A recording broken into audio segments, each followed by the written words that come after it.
Welcome to Healthy Living, Healthy Planet Radio, sponsored by EarthX, the world's largest environmental experience, and also sponsored by Natural Awakenings magazine. Live your healthiest life on a healthier planet. Now here's your host, Bernice Butler. Welcome to Healthy Living, Healthy Planet Radio today. We are now beginning our fourth season, and we are excited to still be here, but even more excited to continue to help you explore and understand that unbreakable relationship between your health and the health of the planet. Here we look at the hottest topics related to our environment and its sustainability and how they affect your health and wellness. Here, issues like climate change, plastic pollution, extreme weather events, and others will meet up with everyday impacts like allergies and asthma, digestive issues and gut health, cancers, lung and heart issues, and more. So listen in today for today's show on climate change. And today we're going to look at the state of the planet. Now, within the lifetime of anyone born at the start of the baby boom, the human population has actually tripled. In the 1960s, humans took about 3/4 of what the planet could generate annually. But by 2016, this amount had risen to 170%, meaning that the planet cannot keep up with human demand, and we're running the world down. Humans have indeed altered about 70% of the Earth's surface land and ocean. Wetlands have lost about 85% of their natural area. The ocean's very large predatory fish, like whales and things like that, are 2/3 gone. Our coral reefs have lost half their living mass, and agriculture has halved the weight of living vegetation on land, driving a diversity loss of almost 40%. Farmed animals and humans now constitute 96% of all land animals, and only about 5% are wild, free-living animals. And the world's population of birds and mammals, fishes, reptiles, and amphibians have declined by an average of nearly 70% in just the last 50 years, and that is a breathtaking decrease. And more than 700 vertebrate species have gone extinct over the last 500 years. And an extinction rate of about 15 times the natural rate is what that represents. Around 1 million species are now threatened with total extinction. Can you imagine life where, maybe some cats and some of the things that we take for granted are no longer here? And these disruptions and declines have caused the deterioration of our soil, of our air, and water quality. They've also caused the deterioration of pollination processes, of carbon sequestration, and, most importantly, the deterioration of human health. Other things have increased, like floods and fires and the number of malnourished people, as well as plastic pollution, general toxification, as well as infectious epidemics as we are living through now. And fossil fuels, which fuel many, if not most of our climate issues, presently enabled most of our consumption. They're the source of 85% of commercial energy. And a particularly difficult question has been the huge number of extremely small pollutant sources, going all the way from backyards to barnyards, that contribute approximately 50% of the total pollution in some areas. Now, research demonstrates that the continued functioning of the system we call Earth, as it has supported the well-being of the human population in recent centuries, is indeed at risk. And without urgent action, we could face threats to water, food, biodiversity, and other critical resources. And these risks are intensifying economical, ecological, and social crises, such as migration. And they create the potential, and again, we're already seeing it, for a humanitarian emergency on a global scale. In one lifetime, our increasingly interconnected and interdependent economic, social, cultural, and political systems have come to place pressures on the environment that may cause fundamental changes in our Earth system and move us way beyond safe natural boundaries. But that same interconnectedness also provides potential solutions. New ideas can form and spread quickly, creating the momentum for the major transformation that's going to be required for us to have a truly sustainable planet. Now, as consumption accelerates everywhere and the world population continues to rise, it's no longer sufficient to work toward a very distant ideal of sustainable development. Global sustainability must become a foundation of our society, and it must become the bedrock and fabric of all societies. Now, the past decade has seen the emergence of important new ideas or new scientific understanding by which to define what we are witnessing every day. Humanity's impact on the Earth system has become comparable to a planetary scale geographical or geological process such as the Ice Age. Consensus is growing that we have driven the planet into a new age in which many Earth system processes and the living fabric of ecosystems are now dominated by human activities. That the Earth has experienced large-scale abrupt changes in the past indicates that it could experience similar type changes in the future. And this recognition has led researchers to take the first step to identify planetary and regional thresholds and boundaries, which, if crossed, could generate unacceptable environmental and social change. And I think we're already beginning to see that, and certainly we can already fathom those possibilities.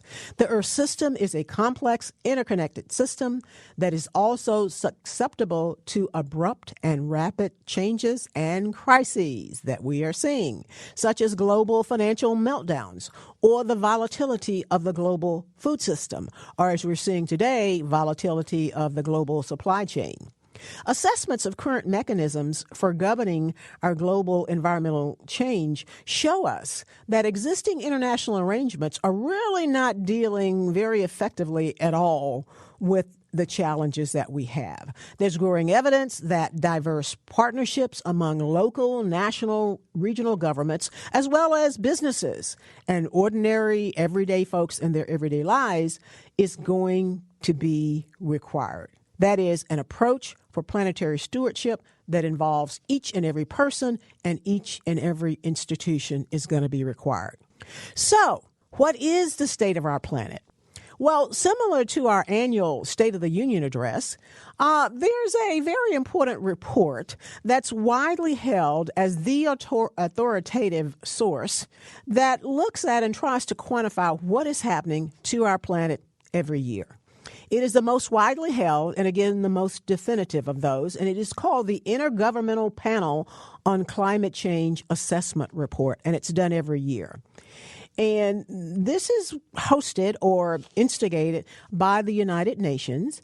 And we're going to look at it today and try to unpack what this report is telling us and what it means for ordinary people in our everyday lives, and most importantly, why we should care about it, or really why we must care about it. And here today to help us explore and unpack some of this are Debbie Lay and Dana Nuccitelli.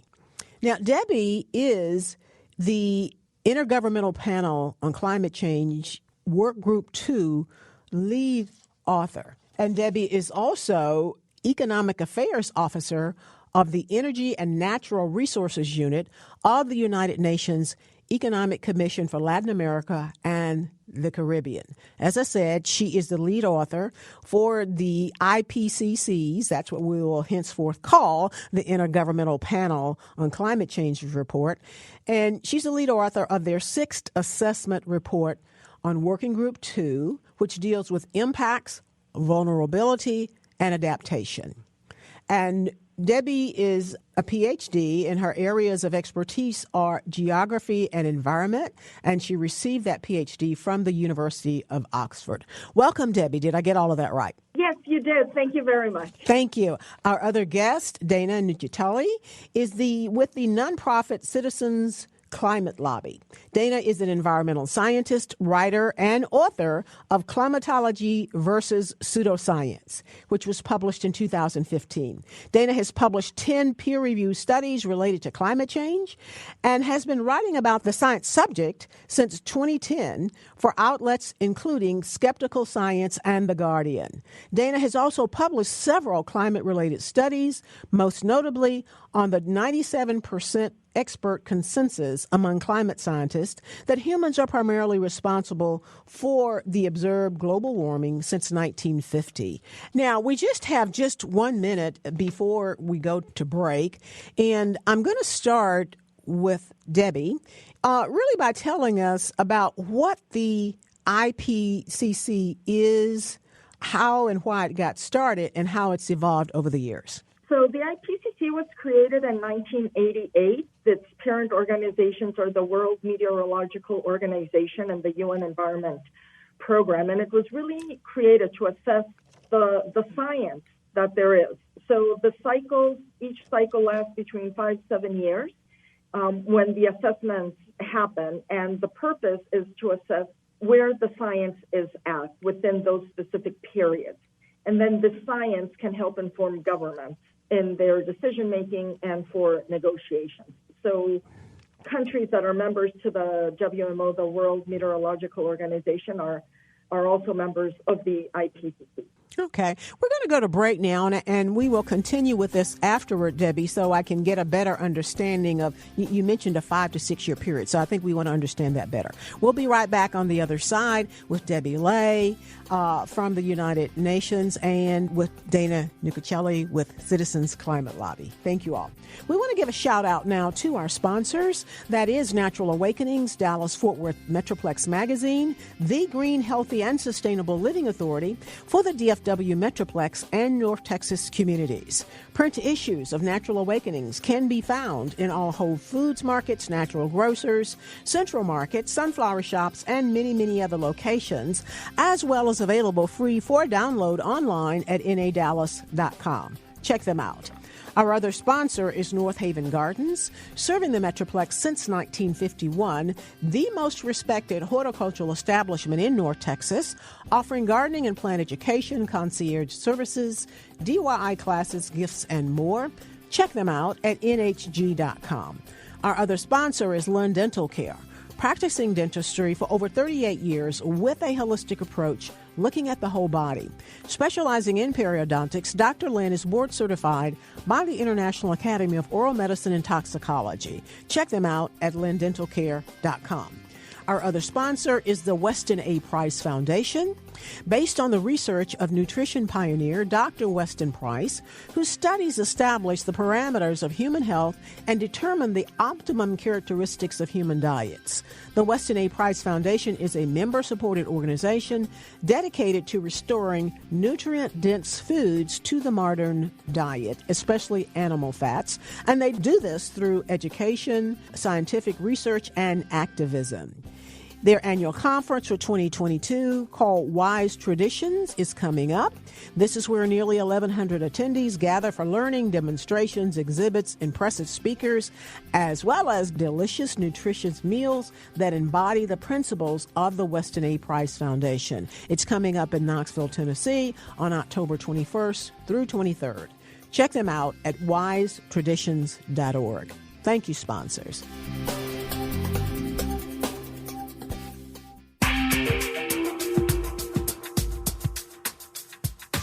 Welcome back to Healthy Living, Healthy Planet Radio. To today's show on climate change, and today we're looking at the state of the planet. And we have two experts here who hopefully will make us smart somewhat like they are. We have with us back Debbie Lay, who is with the United Nations group on the Intergovernmental Panel on Climate Change, and we have Dana Nuccitelli with the Citizens Climate Lobby. Now, before the break, Debbie was helping us to try to understand about what the Intergovernmental Panel on Climate Change is, how they got started, and what they do. And you had mentioned, Debbie, that there's did you say like a 6 or 7 year time frame? I'm not really understanding that part of things. So each cycle of the IPCC lasts about 6 to 7 years. And in each cycle, we do a series of special reports that are shorter reports on very specific topics, and then the 3 longer assessments of Working Group 1, which is based on the science basis of climate change, Working Group 2 on impacts, adaptation, and vulnerability, which I'm part of, and then Working Group 3 on mitigation. Now, yes. I know this year's is the 6th report, and it looks like they're doing them every year, but you said that there's a 6 to 7 year time frame. Yeah, no, these reports aren't every year. Each assessment report takes about 3 years to be developed because it's a very detailed process. So the process starts, for example, when you gather all the authors and you come up with a 0-order draft, which is internally reviewed. Then you have a 1st-order draft, which goes to experts worldwide, and they have their comments. We incorporate them, and then we have a 2nd-order draft, which goes out again to experts and to government, to the countries themselves. So the report that's out now is the 6th assessment. So when will be the next one? Well, the 7th cycle will start next year. So just to close on that, each assessment cycle has the special reports, the assessments, and then we have a synthesis report. And the synthesis report, not to be redundant, but it synthesizes the entire cycle. So it brings together the special reports and the 3 main assessments. And once the synthesis report is out, the cycle ends. And then there's a new bureau, and it starts again. Are they issuing some part of the reports every year or something like that? Or is it like we have the 6th, and so we go dark for 6 or 7 years while they're developing the 7th? I'm just trying to get an understanding on how that happens, because I thought I was seeing something every year. Well, IPCC has come up with things very often, which I think is part of the question. So this cycle, when it started, we started off with the Paris Agreement, when the countries requested the IPCC to do a study on what 1.5 means. So we have the special report on global warming at 1.5 degrees, of which I was also an author. And a little over a year, we had another special report on the state of land, climate change and land, dealing also with desertification, agriculture, et cetera. And then another one on oceans and cryosphere. So we had those 3 reports out between 2019 and 2020, maybe 21. And then a year ago, in August, we had the release of Working Group 1, the science. Okay, I'm understanding now. And then this year, February, we had Working Group 2. And then in March or April, we had Working Group 3. And then now there's going to be a synthesis report? Yes, it should be released in the first trimester of 2023. Okay. That will complete the 6th assessment. Exactly. The 6th cycle. And then the countries start with the 7th cycle. That's a lot, but it's not surprising because there's a lot of data out there, and this is critically important stuff. But so thank you. It is. And so important that countries decide what special reports they want. So during the cycles, countries make their requests, and then that's how 2 or 3 topics get selected. So all the countries who are members of the United Nations, are you telling me, have the right to say we want this included or we want this kind of report or something of that nature? Exactly, yes. And even in writing the reports, we have the summary for policymakers, which is the document that is most often read and cited. And that report, that summary, is co-produced between authors and government. So we have what is called a approval plenary session, which right now virtually lasts 2 weeks, in which we do a line-by-line revision. So it means that each sentence is debated and discussed. I want to go to Dana now because as a researcher for the Citizens Climate Lobby, I know that part of what y'all's goal is to, again, get this information out in usable ways to the ordinary folks to be used in their everyday lives, who, of course, are our audience. So talk to us about CCL's take on the IPCC report. What do you do with it? How do you assess it? How do you break it down? Sure. I mean, IPCC reports are basically the gold standard for climate research because, we're getting the world's top climate scientists together every, regular period to assess what is the latest and greatest climate science research say about, the science, the impact, the vulnerabilities, and the mitigation. And so what we do at Citizens Climate Lobby is we kind of assess that and like just look it over and decide what is the most important information, because it's so voluminous. It's so much information. We try to find the key points that our volunteers and other members of the public we think need to know about, and then just communicate that as clearly as possible, because it's a fire hose of information when the new IPCC reports come out. But it's such valuable information and knowledge that we just have to kind of condense it so that it's kind of digestible for the public. Yeah, that's why I am so super excited, almost standing on my head, to have both of you all. Because we got Debbie, the scientist who really was involved in putting together, writing the report, and knows the process. And then we have you, Dana, with a very, very valuable job of kind of, I don't want to say reinterpreting it, but helping that get into digestible chunks for the people who have to know about it and who have to internalize it in order to really make the changes that are necessary. Now, I want to go back to Debbie for a moment and talk a little bit about what happens after the IPCC report is issued. Are there performance commitments or other measures or measurements of its effectiveness as a tool? What happens when it goes out? Thank you, Brittany. So once it goes out, just like Dana just mentioned, different governments, organizations, public in general, go over it basically. And IPCC is not policy prescriptive. We're policy relevant, but not prescriptive, which means that we do not and cannot tell governments or any institutions what to do. So in that sense, there really isn't a metric, but we see the effectiveness of the IPCC, for example, and how we got to the Paris Agreement. You know, how previous assessments, IPCC assessments, were used in the development of the Paris Agreement, and we see it now, for example, in how different countries take the reports to do their updated climate commitment. Okay, so you're saying... So these reports are also being used for the climate negotiations, like the upcoming COP27 hosted by Egypt. And what is being discussed right now is that the timing of the IPCC cycles coincides with the cycles in which the countries have to update their climate commitments. So that would mean having the IPCC reports come out in time for the countries to submit their updated commitments, you know, where the science is. I can see where that's really important because, as Dana said, it's the gold standard, and so everybody's inputting into it and depending on it. So they need to have it in order to make best use of it. And we just got about a minute before we go to break again, and so I want to go back to Dana for a minute.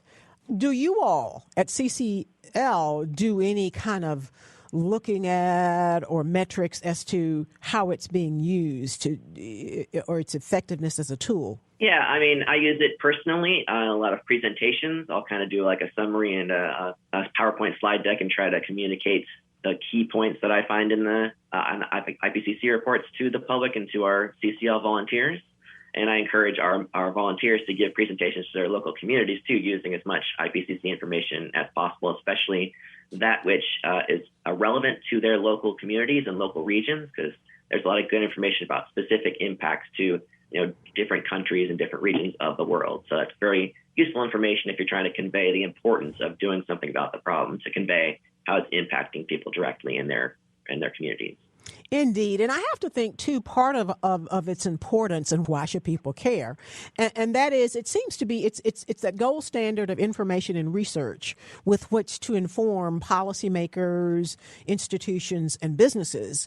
And so why should I care, ordinary people care, is to make sure that those institutions, those policymakers, are indeed using this and paying attention to the findings. Is that how you would say, Dana, is why should people care? Yeah, that's exactly right. We want everybody to understand how climate change is impacting them directly and how it's in their best interest to help us solve the problem. Indeed. We're going to go to break now, and we will be right back on the other side with Debbie Lay from the United Nations and with Dana Nuccitelli with Citizens Climate Lobby. Thank you all so much for being with us.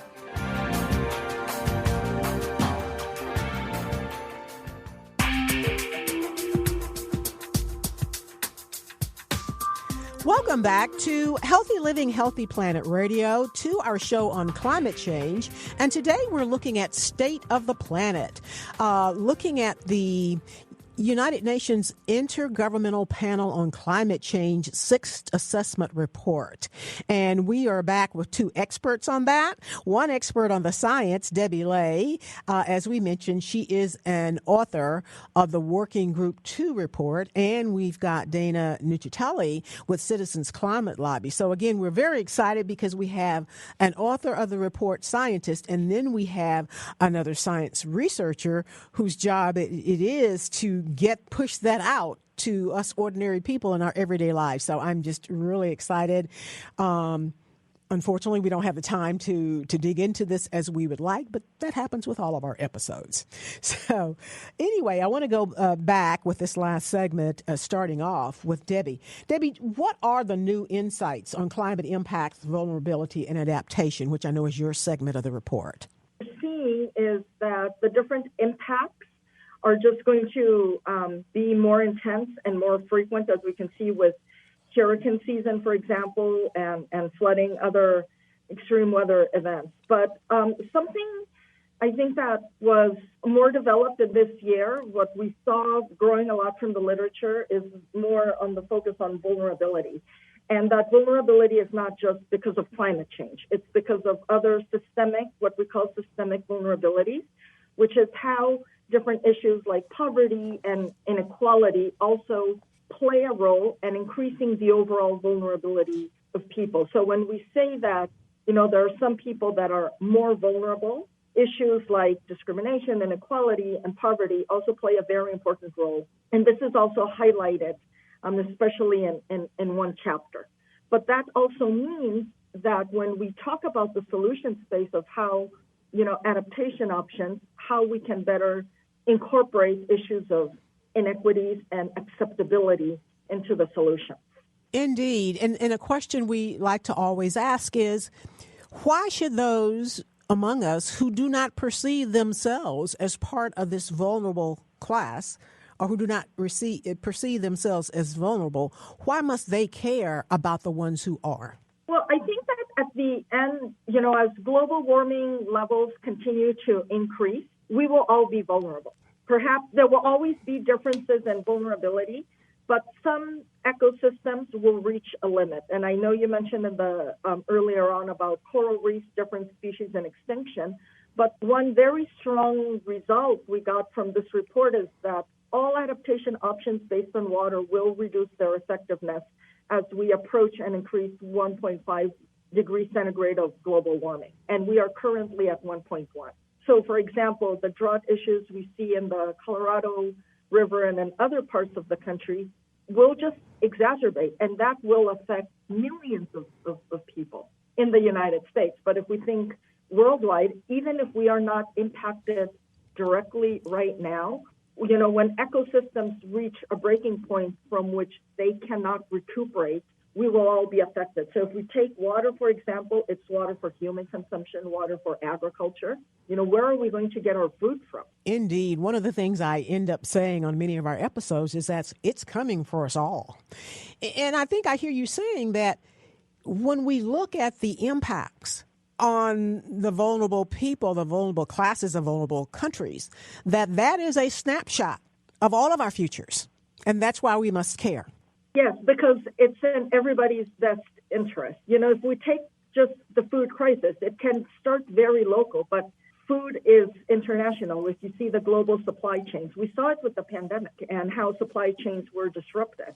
If you think of all the disruption brought last week, for example, with Hurricane Ian, and if we look at that, more often, but then look at water availability continue going down, what does it say for our energy supply? How often will we have blackouts, and what do we need to do to ensure that we have good electricity service, for example? Indeed. Dana, so what are the key messages from this report that you all are pushing out? I think there are two general key messages. One, as you guys were talking about, nobody is safe from the impact. There's kind of a climate change impact for everybody, depending it's coming on for us all. Depending on where you live, it's going to be a different kind of impact. But in the Western United States where I am, we have to worry about worsening wildfires and droughts. And then In the eastern half of the country, it's generally worsening heavy precipitation and flooding. And in the southeast, you have to worry about hurricanes getting stronger, and pretty much everybody has to worry about heat waves getting worse. And so there's at least one climate impact that everybody has to worry about. And then I think the second key point is that there are a lot of really good solutions already available. There's like the costs of wind turbines and solar panels have plummeted, and now that's the cheapest energy available. Batteries are getting cheaper, so electric cars are becoming a more affordable alternative and a cleaner alternative to gas-powered cars. City planning is really important so that we have to drive less, and planting trees so that there's green spaces in cities, and better forestry policies so that trees can pull more carbon out of the atmosphere, and better agricultural policies. There's a lot of different solutions that are already available that we just have to kind of deploy and make them happen. But at least we know what the solutions are. It's just a matter of getting a policy to make them happen. And in the United States, we're finally starting to do that. We just passed the Inflation Reduction Act that had a lot of these key solutions. So that was really encouraging. Would you say that the Inflation Reduction Act actually utilized some information that it got from the Gold Handbook of the IPCC? Yeah, it was definitely consistent with realizing the IPCC talking about these plummeting costs of wind and solar, and so the Inflation Reduction Act had tax credits for wind and solar energy to help accelerate that deployment of this clean and cheap technology. That's a really important solution, and also for electric cars and things like that. So yeah, I think they definitely took that part of the report into account. So last thing, Dana, did you find anything, or what perhaps did you see as the most surprising finding of the sixth assessment? Yeah, one really interesting part of the report I thought was the focus on not just physical health impacts, but also mental health impacts. So that's not something I'd seen in previous IPCC reports, or at least not a focus. And it's really important because certainly all these extreme weather impacts like heat waves and such impact our physical health. But then there's also the trauma and suffering and loss we experience when a hurricane goes across a city and, devastates homes and things like that. And people have to kind of try to recover from the physical impacts of climate change that has a really serious psychological toll. And that was something that IPCC report went into quite a bit. And I thought that was really useful and really interesting. Yeah, I'm excited about that, too, because we've been broadcasting Healthy Living, Healthy Planet Radio now for 3 years. And we've been hearing from various researchers, scientists, and citizen advocates, too, all during that period, that mental health is a real issue that is often not dealt with or not talked about. I think we're seeing a lot more attention to anxiety and mental health in the society in general. But again, a lot, they're not talking about those attributes to climate change, as is with so many issues in our society that really may have a root or some causation from some environmental issue, but it just takes a mighty long time for the connection to be made. So I'm hoping that that's something again that CCL will be pushing out there as well.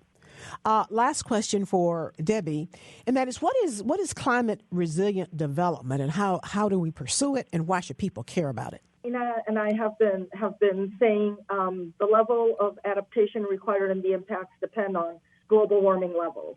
So the level of adaptation we need also depends on the level of mitigation and of these efforts to reduce emissions. The more we let global warming's level increase, the more adaptation we will need, for example. But at some point, they need to come together because there are options that reduce emissions and increase risks and vice versa. So climate resilient development integrates mitigation and adaptation in pursuit of sustainable development. Can you give us some examples of what that might be? Some examples are, for example, in urban planning, city planning, how we bring together green solutions like nature-based solutions together within urban design.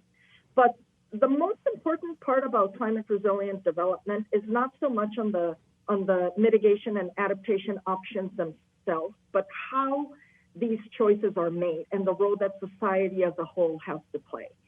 So basically, in a climate resilient development framework, society participates in an active manner. Everybody, whether you're in government, civil society, a researcher, the media, everybody has a role to play, and you can participate in different arenas, whether they're political, like in a town hall and in elections, ecological, like environmental, NGO, social at the community level, and these shape the different pathways. So what we're looking for is a diversity of knowledge, like including indigenous knowledge, looking at values beyond economic. How for some people, nature has there's a closer relationship to nature. How you incorporate all that and bring out the voices of the most vulnerable and most marginalized people. So it sounds like maybe you're like something where it should be incorporated into the zoning and planning process before local legislators approve plans for new developments or new buildings, that they need to hold town hall meetings and get input from everybody and make sure that input is filtered into the actual building and development plans.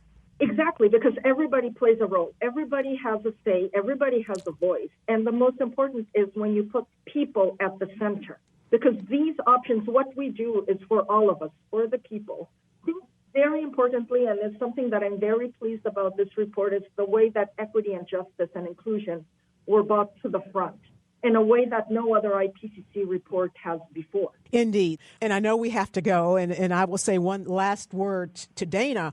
How are you seeing it with feet on the ground? How are you seeing that being implemented? Are you? Yeah, I mean, everybody's taking environmental justice and inclusion into account in their policymaking at this point. So you're really beginning to see it happen? Yes, exactly. Yeah. Great. Thank you. Thank you. Again, we never have enough time to discuss interesting subjects like this, and so we're looking forward to having both Debbie and Dana back at a later date. We are going to end this segment of the show because we have a Pulse of the Community segment coming up. And again, we thank you so much. We've been with Debbie Lay with the United Nations. She is lead author of the Working Group 2 on impacts, vulnerability, and adaptation.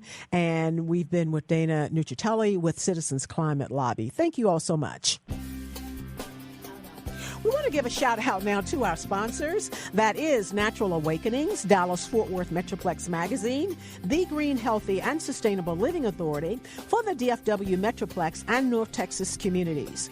Print issues of Natural Awakenings can be found in all Whole Foods markets, natural grocers, Central Markets, sunflower shops, and many, many other locations, as well as available free for download online at nadallas.com. Our other sponsor is Lynn Dental Care, practicing dentistry for over 38 years with a holistic approach, looking at the whole body, non-mercury. Specializing in periodontics, Dr. Lynn is board certified by the International Academy of Oral Medicine and Toxicology. Check them out at lynndentalcare.com. Our other sponsor is the Weston A. Price Foundation, based on the research of nutrition pioneer Dr. Weston A. Price, whose studies establish parameters of human health and determine the optimum characteristics of human diets. The Weston A. Price Foundation is a member-supported organization dedicated to restoring nutrient-dense foods to the modern diet.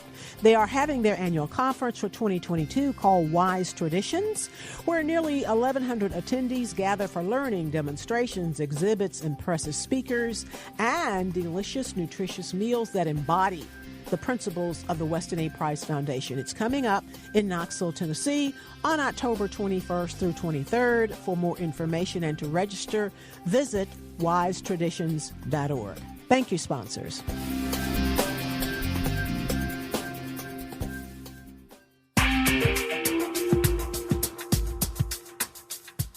Welcome back to Healthy Living, Healthy Planet Radio today. And we have a special treat today. We have a Pulse of the Community segment, which we have not had in a while, but we're very excited about it. Today, we have with us Lori Clark, who is from the North Central Texas Council of Governments, who does that organization does all sorts of critical and important things for this, I think it's about 15 county now, North Texas region. And Lori is manager of the North Central Texas Council of Governments, Transportation Department's Clean Fleet and Energy Improvements. Lori also manages the DFW Clean Cities Coalition. And I'll let her tell more about that. But the key here, the reason it's important, is they deal with the North Texas region, because none of these issues stop at the Dallas County line or the Collin County line. It's all interrelated. To do something in Dallas regarding air pollution or clean fleets and don't do it in the next county is really a throwaway. So thank you so much, Laura, for being with us. We really appreciate it. And did I get all of that right? You did. Thank you so much for having me, Bernice. And I'm sorry for such very long organizational names. That makes for a long introduction. That's okay, because you guys really do. You have so many programs, I can't keep up with them, and I'm fairly involved with your organization and what you do. So, but it's all critical and important, and we want you to help us understand a little bit about what you do, because you do so many things that affect people they don't see. And I know specifically today we want to talk more about a National Drive Electric Week. Can you tell us about that, what it is, how it got started, why it got started, and what the hopes are for it to accomplish, and what have been some achievements that you've seen? Absolutely. Thank you. So National Drive Electric Week is organized at the national level by a nonprofit called Plug in America. And they've been doing this, at least 10 years now. And it really was initiated as an opportunity to develop grassroots local events that can provide hands-on, first-hand experience opportunities for citizens to be able to see and touch and feel electric vehicles and get some exposure to that technology close to them. And so Plug in America at the national level sets up the website and has the branding and whatnot. But they work through local organizations to build that network of local events. And so we have been kind of the key organizers of the Dallas-Fort Worth area event, again, for at least 10 years, and have moved the event around the region. And what we really want to focus on is the opportunity for people to come and talk to a neighbor, a fellow citizen who lives somewhere in Dallas-Fort Worth who already drives an electric vehicle, and get answers to their questions in a way that maybe feels a little more transparent and forthcoming than what people might feel like they get if they're talking to a vendor or if they're at a dealership or something like that. And just say, how do you live with this vehicle day to day? How do you figure out the charging? How do you get an impact on your electric bill? Or maybe you don't see an impact on your electric bill. How do you handle plugging it in overnight? Did you have to do anything to your garage to be able to plug it in? All of those types of things. And then also be able to talk to dealerships and vendors and get more of the technology information. And this year we had almost 100 vehicles, and it was a really big variety of makes and models this time. And for many years, we've had a lot of Tesla owners, and the Tesla owners group of North Texas is wonderful, and they're a great partner with us. But it's really exciting to see the variety of different vehicles start to really become more obvious in the region. And so we had a pickup truck, we had several SUVs. It's not just sedans anymore, which is really important. And we had several medium and heavy duty vehicles. So we had an all electric school bus from Everman ISD. People may not realize that there are 3 electric school buses on the ground in the Dallas-Fort Worth area. They've been running for about 2 years. They were the first in the state. Dallas Area Rapid Transit has all electric transit buses. We had one of those.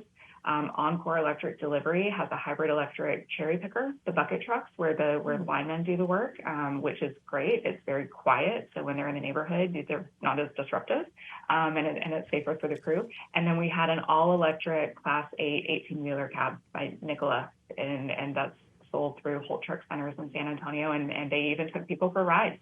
So it was a lot of fun. Great event, and we'll do it again next year. So I will just go ahead and put a spoiler out there. Go to driveelectricdfw.org to see kind of a recap of this past year's event, and just keep your eyes on that website for information about next year's event. Now, a couple of things you said that I want to dig into a little bit more.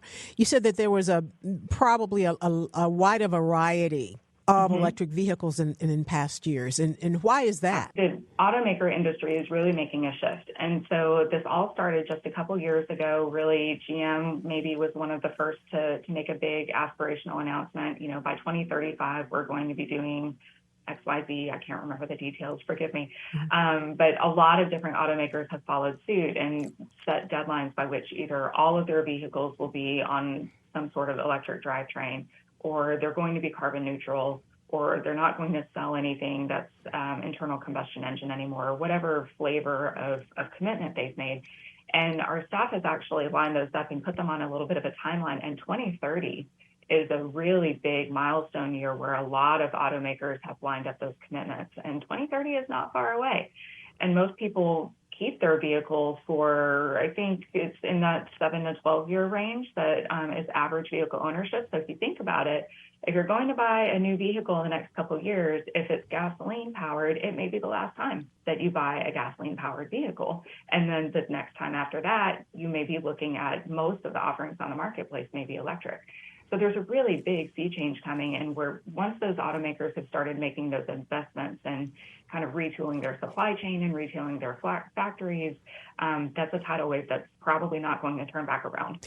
You know, the interesting thing, or maybe I should say the challenging thing, is that there are probably many, many other electric vehicles driving around on the street, but what sticks up most is a Tesla because of its unique styling. Mm-hmm. So I'm wondering, hopefully it's coming, that maybe there's some common iconic badge or some icon where people recognize when that Ford Mustang is driving down the street that it's electric, or when that Jaguar SUV is going, it's electric, because they don't know that. So they're probably, you could be sitting in a bunch of cars and maybe all of them could be electric except yours, but you don't really know it unless you see the Tesla because it's iconic. It's true. And I myself have started noticing that. I'm like, I'm starting to, what I do now, oddly, is I look underneath the back bumper to see if there's a muffler. Because if there's not, there's no tailpipe, it's electric. But, how many times are you really going to be sitting at a stoplight looking at everybody's mufflers or lack thereof? But it's a good point. Like, if you know the makes and models that are out there, you can be looking and you're like, oh, that's a Ford Mustang. Is it a Mach-E? Then it's the electric one. But you may not realize. And Volvo has SUVs that are beautiful, that look just like their regular conventional ones. Same things for Volkswagen, all these different manufacturers that really have a wide variety. And I've heard some mixed bags. I've heard some people say, I don't want people to realize that I'm electric because I want to look like it's just a normal car. I want this to be the norm. I want this to blend in and kind of be perceived as just another regular vehicle. And I can understand that. Something different. But that attitude does not move the field forward. So, Lori, I need you to put in with the powers that be and tell every car manufacturer that they need to have an easily identifiable icon that lets everybody know it's electric, because that will move the field forward. I was in the parking lot of Costco last night, and there was a Mustang, and I started kind of like following the Mustang around. I was trying to see if it was electric because it was such a cute car. But right. I'll give you an idea, and all of your listeners as well. There are some states that have done electric vehicle license plates. So the license plate will say on it whether or not the vehicle is electric, which is actually, I think, motivated as a safety strategy, so that first responders are aware, and there's an emblem of sorts on that license plate. So that's something that would be within, the control of the state of Texas, if that's something that people wanted to pursue. Indeed. And we just have 3 minutes to go, Lori. What was or is the most often asked question about electric vehicles? Yeah. So one thing is, well, what is it going to do to the grid? What is it going to do to my electric bill? And so the grid has a lot of capacity to handle additional load as long as that load is at the correct time of day. So that's the big key, is to make sure that everybody thinks that their electric vehicle is another large electric appliance. And in hot summer afternoons, when you are told, don't run your washer and dryer, don't plug in your electric car. Just treat it like another big electric appliance. So that's one thing. The other thing is there's no charging stations. There are hundreds of places to charge around the Metroplex, but they're not big, splashy gas stations, right? They're small. They're little, like, the size of a parking lot. At the coffee on the side of the coffee shop. Yeah. Exactly. Walgreens parking lot. Smartphone app. Right. You want to look for PlugShare is a good smartphone app. It has all of the different charging station networks, and also the alternative fuel data center station locator, which is managed by the Department of Energy. Both of those are good ways to look and see where there's a charger near you already that you may just have not seen yet. But they will be coming at traditional fueling stations very soon. Lori, we've just got 1 minute to go. So I would leave it with you as to what you would want our listeners to know about driving electric and its benefits. And it is like I like to tell everybody, it's coming for all of us. It is. I would say you don't have to compromise your driving experience to drive electric. It is a good performing product. It is a good technology. It's fun. The performance is great. Handling is great. If you've not driven something electric, go to a local dealer and go for a test drive. Go for a test ride. you might be very surprised. Thank you so much. We've been with Lori Clark with the North Central Texas Council of Governments, and she has made us much smarter about driving electric. Thank you so much, Lori. We really appreciate you joining us. Thank you. Thank you, Bernice. And thank you, listeners, for listening in today to Healthy Living, Healthy Planet Radio.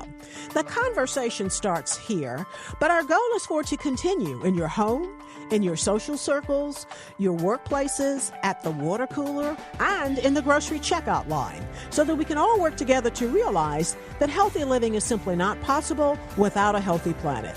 Our culture is a result of 1 trillion tiny acts taken by billions of people every day like yourselves. And each of those tiny acts can seem insignificant, but all of them add up, one way or the other, to the change that we each live through. This is your host, Bernice Butler. Thank you, and join us again next week for more on climate change. Thank you.